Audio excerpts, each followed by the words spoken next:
auditor sa Angkop, USA. So 2 years ago, I think 2 years ago, 3 years. 3 years? So we went to the Philippines and we followed your money kung saan napunta. So we went to the squatter area, we made samples sa mga scholars kung estudyante ba talaga siya, nabigay pa talaga yung pera.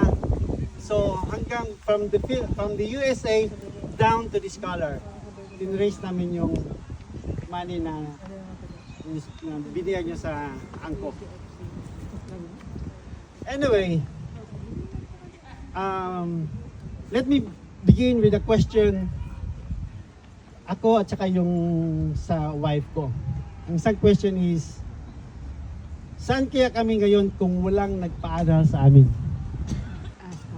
So, sa Bisaya pa. May Bisaya ba din? Oo. Kami diyay. Kami diyay. Isa yung tananawan ng Asa kami pungiton, wala ba? Kung wala yung nagpa-eskwela sa mga. So sa English pa, we would be fit today if no one sponsored our education. So, giving back to the karong buntag, today, this morning, I will tell you our story. Me and my wife. So, Jo, yung pangalan ay Jo. Jo. Sweet. Josephina. Jo and I share many things in common, especially how God love reached us through the kindness of others. So we both came from very humble beginnings. I grew up in one of the swampy squatters sa Davao. Sa Agdaw? Sa Agdao. Sa Agdao. Oo. Oh, ginibulis na mo balay dito. Kay squatter naman dito. May Castillo? Sa may Samsung. Okay. May Dalisay. Okay. So, ang Mambalay, our house stood at the very end sa very narrow walkway. Alam mo naman yung mga, di ba, mga squatter na very narrow walkway na yung daanan namin is made of like dead batteries, yung pieces of lumber, or mga tires. So, we walk that way until to the end, ang bahay namin doon. Nasa gilid ng malaking fence ng isang mansion na bahay. So doon kami sa gilid. And my wife also grew up in a farm, like 22 kilometers from the city.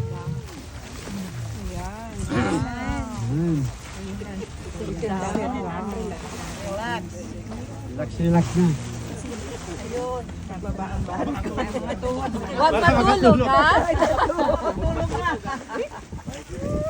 So one of the common things sa me sa kong wife, we were both youngest sa family. A very large family. So kami is 12, including the six half siblings. And my wife, they have 10 sila kabuk kanan. So puro me large families, and we both the youngest in the family. So at very young age, our fathers died, we were very young. So my father died when I was 8, and Jo, her father died when she was 4. So puro mi bata pa, youngest pa mi, namamatay na mong parents, mong papa. So after my father's death, life became a daily struggle. So my mother tried to make ends meet through tahi-tahi, dressmaking, para malalay food sa mong table. And Jo's family, because nasa sa farm, they only depend whatever produce sa ilang farm. Yet, despite all the hardship, we have one dream. So, do you know what dream? Finish school. Correct. So, among dream na is just to finish education. Perfect. Pero, that simple, powerful dream inspired us to study hard. So, kagraduate yun big elementary. So, during our elementary, we walked 2 kilometers to the school. Walay pamasahe, walay baon, no allowance. So, my wife also, she walked 2 kilometers from their house, a farm, to the school. So, you can